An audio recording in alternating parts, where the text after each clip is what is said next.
I want you to picture something for a second. Close your eyes if you have to. It's late, maybe 1, maybe 2 in the morning. The city has finally quieted down. Just that low hum in the background. Exactly. You can hear the hum of the streetlights, maybe the hiss of a taxi tire on wet pavement, and you've just finished a date. Right. And I don't mean a standard, run-of-the-mill meetup. I mean, it was perfect. You laughed at the same obscure things. The stories flowed like wine. There is a spark there, something tangible. Something electric. You can feel it in your chest. But now the bill is paid. You're standing on the sidewalk, the restaurant is locking its doors behind you, and the conversation has suddenly just stopped. Yeah, that silence.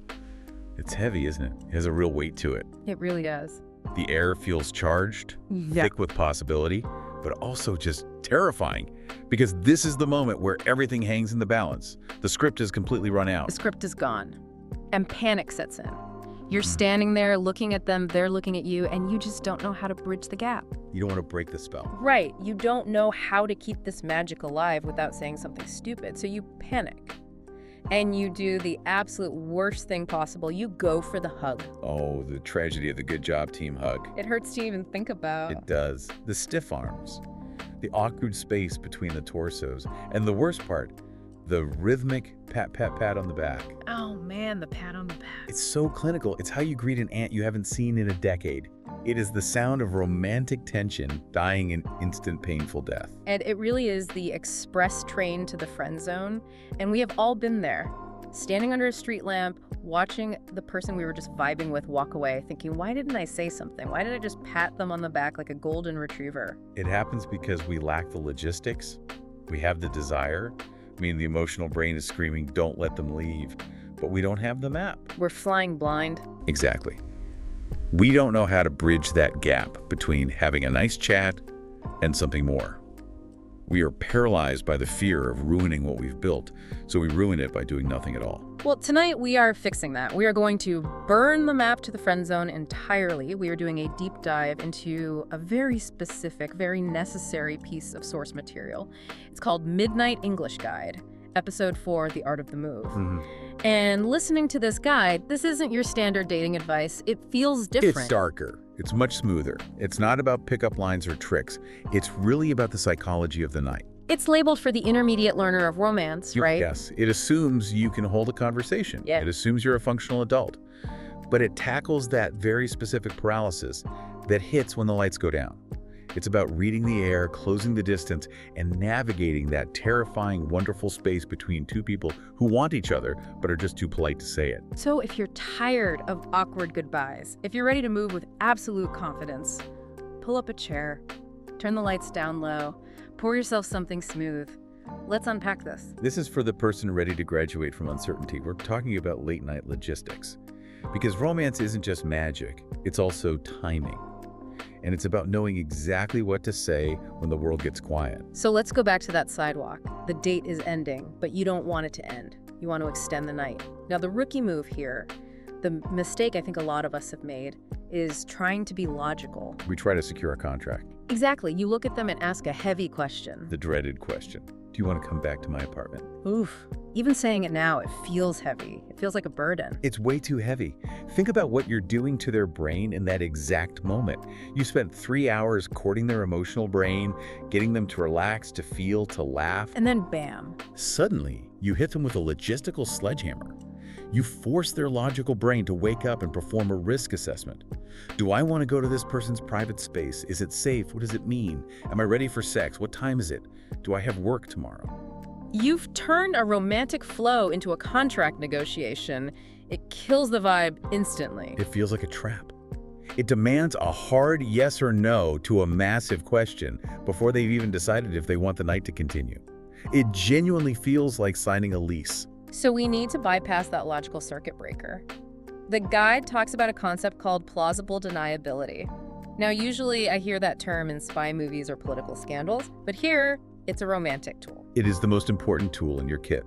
Plausible deniability, in this context, is the art of offering a reason to extend the date that has absolutely nothing to do with you and nothing to do with sex. It's about an activity. Yes, an activity. It lowers the stakes completely. You're not asking them to commit to you, you're asking them to commit to a third thing. Precisely. It allows both of you to maintain the comfortable fiction that the night is just continuing for the sake of the activity. It quiets the logical brain. It tells the logical brain, don't worry, we aren't doing anything risky, we're just getting food. This allows the emotional brain to keep playing. So let's look at the first key chunk the guide gives us. This is for earlier in the night, or maybe when you're at a bar and the energy is dipping, maybe it's too loud, maybe it's too bright. You want to move things along. The phrase is simply, let's get out of here. Let's get out of here. Short, decisive, low voice. It sounds like a line from a noir film. It has a real conspiracy vibe to it. It works because it creates an instant us versus the world dynamic. It implies that the current environment isn't good enough for the two of you. You're saying, this place is bullying, but we're interesting. Let's go somewhere that matches our energy. It's an adventure hook. You aren't asking permission. You aren't saying, would you maybe want to go somewhere else? You're leading. Leadership is incredibly attractive. It signals that you are in control of the night, that you have a plan. But let's say you want to make the big transition, the one from the public space to the private space, your place.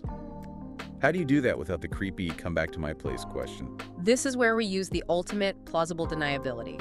You need to offer something unique, something they have to try. The guide gives us key chunk number 2.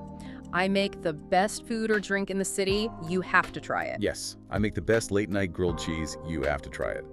Or, I have this amazing Japanese whiskey you need to try. I have to pause here. Grilled cheese. We are setting this seductive late night third, and we're pivoting to melted cheese on toast.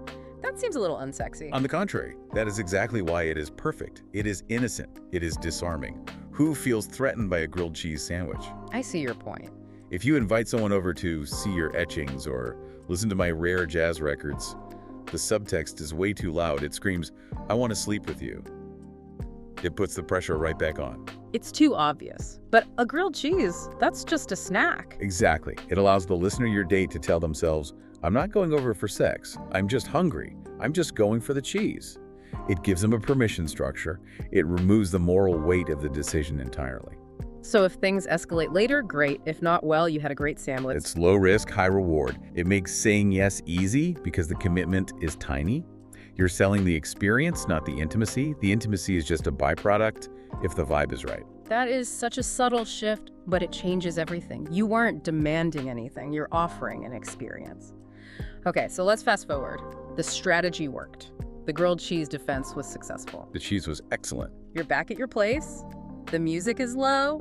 Maybe some Chet Baker playing. The whiskey is poured. The sandwich is history. Now you're in phase 2. Reading the green light. The atmosphere is shifted completely. You're alone now. The social noise is gone. The waiters, the traffic, the other people, they've all vanished. Now it's just body language. This is the part where most people freeze. They are waiting for a sign. They're waiting for the other person to pull out a megaphone and say, please kiss me now. Which never happens. Real desire is subtle. It's in the glances. It's in the way they sit. It's in the silence. But if you're nervous, silence feels like failure. You feel the need to fill it with noise. Right. You start talking about your job or the weather or your cat, just anything to push the silence away. But the guide says, don't. Lean into it. And if you catch them looking at you, don't look away. Call it out. This brings us to key chunk number 3. The phrase is, you're staring. You're staring. It's short, but isn't that a bit aggressive? It depends entirely on the delivery. You can't say it like an accusation. It must be said with a smirk, a little playfulness. You're scaring. You're teasing them. Ah, I see. It's confident. It's playful. It flips the script completely. Yeah. Usually when someone catches us staring, we feel embarrassed. We look away. We feel caught. But by saying this, you are confidently calling them out. You're taking ownership of the fact that you are worth looking at. And it forces them to engage. They have to defend themselves. No, I'm not, or maybe I am. It turns the tension into a game. It's flirtatious combat. And it validates the attraction without being heavy. You're acknowledging that eyes are on you and you like it. Now, what about the silence? We talked about how silence can be terrifying. Sometimes the conversation just drops and you're both just sitting there. The tension is thick enough to cut with a knife. For the intermediate learner, that feels like the date is crashing. But that thick air, that isn't a crash, that is desire. When people are physically attracted to each other, the logical brain starts shutting down. Words become difficult because the body is taking over. The adrenaline, the dopamine, it clogs up the speech centers. You literally can't think of small talk because you are focused entirely on them. So how do we address that without making it weird? The guide suggests key chunk number 4. Are you always this quiet?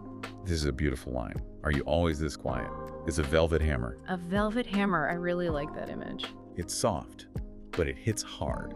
You are acknowledging the elephant in the room. You're saying, I notice the silence.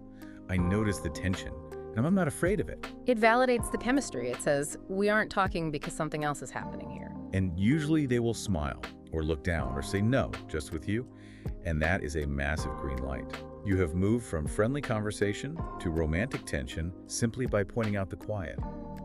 You've framed the silence as intensity rather than awkwardness. That framing is crucial. You're controlling the narrative of the night. So we have the transition, we have the body language.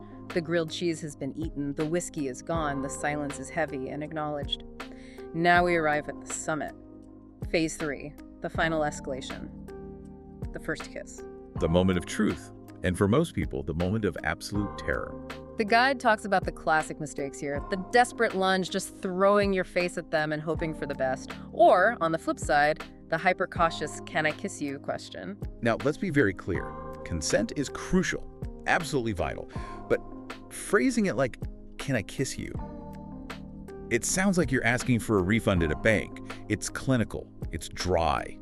It sounds like you are scared. It breaks the trance. You want to get consent, but you want to keep the magic. You don't want to snap them out of the emotional brain back into the logical brain. Exactly. You want to blend the question with the desire. The guide suggests the 90-10 rule. You go 90% of the way, you close the distance, you enter their personal space, but you let them cross that final 10%. It's about shared responsibility. And to help that happen, we have key chunk number 5. This one is powerful. You look them in the eyes, voice quiet, and you simply state, I really want to kiss you right now. I really want to kiss you right now. Wow, just hearing you say that, it lands differently. It's heavy. It is the sexiest way to ask for consent. Think about the difference. Yeah. Can I kiss you is a request for permission. It puts the burden on them to grant it. I really want to kiss you right now is a statement of raw desire. It's incredibly vulnerable. It's putting your cards on the table. You're exposing yourself. And then, and this is the most important part, you wait. You don't move. You let those words hang in the air between your faces. You give them the space to choose. So you say it and you hold the gaze. Yes. If they smile, if they lean in that final 10%, if they soften, that is your enthusiastic yes. But you haven't broken the spell. You've deepened it. You've made the desire verbal. And if they don't want to, if you misread the signals, then they won't lean in. They might pull back or laugh it off and say, whoa, slow down. And because you didn't lunge, because you stayed at the 90% mark, you haven't assaulted anyone. You haven't invaded that final boundary. You just stated a feeling. You can back away gracefully. Okay, no worries. But usually, if you read the green lights we talked about, they're going to lean in. There's one final move in the guide, a key chunk that creates what the author calls the ultimate spike of tension. This is for right before that kiss, or maybe when the eye contact is getting unbearably intense. This is my favorite. It's paradox. Key chunk number 6.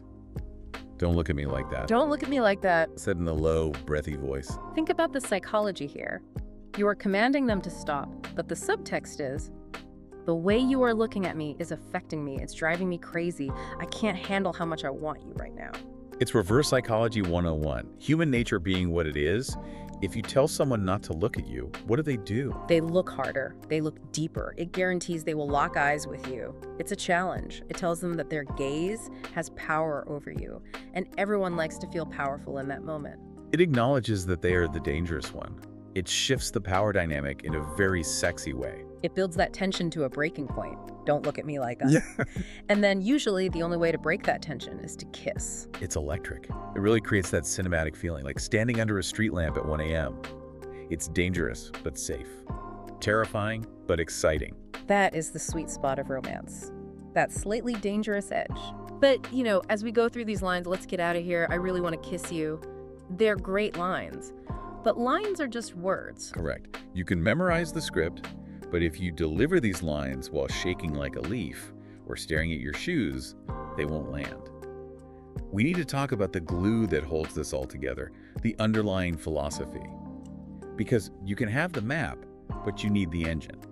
The guide talks about the true definition of confidence, and I think this is where a lot of our intermediate learners get stuck. They think confidence is fortune-telling. Right. They think confidence is knowing 100% that the other person will say yes. I am confident she likes me. I am confident he'll come over. That isn't confidence, that's arrogance. Or it's delusion. You can never know for sure what someone else is thinking. So what is real confidence in this context? True confidence is being totally okay if they say no. That's a hard shift to make, being okay with no. It's called outcome independence. You are offering an experience. You are offering a delicious sandwich. You're offering a moment of connection. You're offering a kiss. These are gifts. If they decline the gift, that is fine. It doesn't mean the gift was bad, doesn't mean you are bad. It just means they didn't want it right now. You don't apologize for offering a gift. Never. That's the energy you need to channel. You never apologize for being attracted to someone. Attraction is natural. It's healthy. As long as you are respectful, stating your desire is a brave thing to do. I really want to kiss you right now. It's a statement of truth, and living in your truth is the most attractive thing you can do. It removes the neediness. See, neediness is the romance killer. Neediness says, I need you to say yes so I can feel good about myself. Confidence says, I want you, but I will be fine without you. When you are truly okay with no, your yes becomes much more powerful. You aren't trying to trick them, you're just opening the door. It changes the vibe from please like me to here's who I am, take it or leave it. And take it or leave it is incredibly sexy. This whole deep dive, it's not really about tricks, is it? We call it the art of the move, but it sounds like it's actually about clarity. It is. Think about the awkward hug we started with. That happens because of ambiguity. It happens because we are hiding our intentions. We are scared to say what we want, so we settle for a pat on the back. The art of the move is simply the art of clarity. I want to go somewhere else with you. I want to cook for you. I want to kiss you. Clarity is confidence. And clarity is seductive. So, to the listener out there, maybe you have a date coming up this weekend. Maybe you're just reminiscing about the one that got away. Remember the mission. No more awkward hugs. No more patting people on the back like they just finished a marathon. Read the signals, create the space, and when the moment comes, don't ask for permission to exist. State what you want. And if you're worried about the rejection, just remember the grilled cheese. You can always just eat it yourself. And honestly, a good grilled cheese at 2 a.m. is a victory in itself. It absolutely is. As we wrap up this late night session, I want to leave you with a thought. Something to mull over in the dark. We've talked about fear. We've talked about the fear of ruining the friendship or the fear of awkwardness. The fears that keep us frozen on the sidewalk. Right. So ask yourself this. If you could go back to your last date and you knew for a fact that you could not fail, that rejection wasn't an option, what move would you have made that you let slip away? What question did you swallow because you were too polite? Think about it, visualize it, and next time maybe just say it. I really want to kiss you right now. Good night, everyone.